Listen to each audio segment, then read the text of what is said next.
Hello बच्चों। तो question देखते हैं कि क्वेश्चन में क्या दिया गया है कि which of the following statements are incorrect. तो इनमें से कौन सा स्टेटमेंट गलत है ये हमको कहना है। पहला स्टेटमेंट दिया गया है कि delta O is less than P, high spin state is more stable. Option 2 में दिया गया है कि NO2 is a strong ligand. Option 3 में दिया गया है कि colour of the complex depends upon the nature of the metal ion only. और ऑप्शन 4 में दिया गया है delta O is greater than delta t. अब देखते हैं कि इस क्वेश्चन को समझने के लिए जो की कॉन्सेप्ट की हमको ज़रूरत है वो क्या है।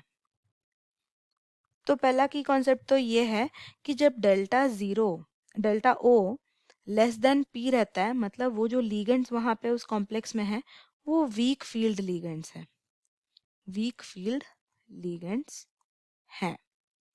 फिर नेक्स्ट पॉइंट हम देखते हैं कि हमारा जो स्पेक्ट्रोकेमिकल सीरीज है, उस स्पेक्ट्रोकेमिकल सीरीज में जितने भी लीगेंड्स NH3 के बाद लिखे गए हैं इंक्लूडिंग NH3, वो सारे स्ट्रॉन्ग लीगेंड्स हैं। All the ligands after NH3 are strong ligands. फिर थर्ड पॉइंट हम ये देखते हैं कि जो कलर होता है कंपाउंड का, कॉम्प्लेक्स कंपाउंड का, वो कलर इसलिए आता है क्योंकि उस कंपाउंड में अनपेयर्ड इलेक्ट्रॉन्स होते हैं। तो प्रेजेंस ऑफ अनपेयर्ड इलेक्ट्रॉन मतलब वो कंपाउंड कलर होगा। फोर्थ पॉइंट हम ये देखेंगे कि जो डेल्टा टी जो रहता है, डेल्टा टी का value is equal to 4/9 of delta O. अब ये चार पॉइंट यूज करके हम इस क्वेश्चन में जो इनकरेक्ट स्टेटमेंट दिया गया है उसको रिकॉग्नाइज कर पाएंगे। अब फर्स्ट स्टेटमेंट दिया गया है कि delta O is less than P, तो high spin state is more stable.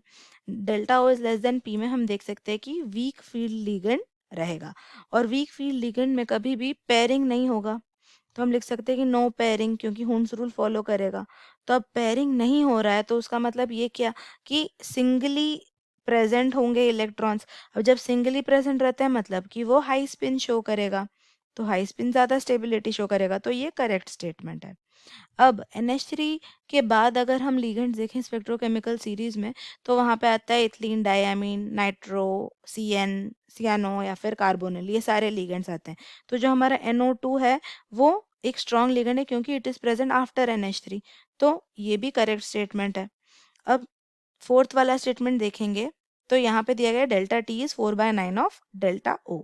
तो यानी कि इससे हमको क्या पता चलता है कि डेल्टा टी का जो वैल्यू है वो डेल्टा ओ से कम है, तो मतलब फोर्थ स्टेटमेंट भी हमारा करेक्ट है। लेकिन अगर थर्ड स्टेटमेंट देखें तो colour of the complex depends upon the nature of metal ion.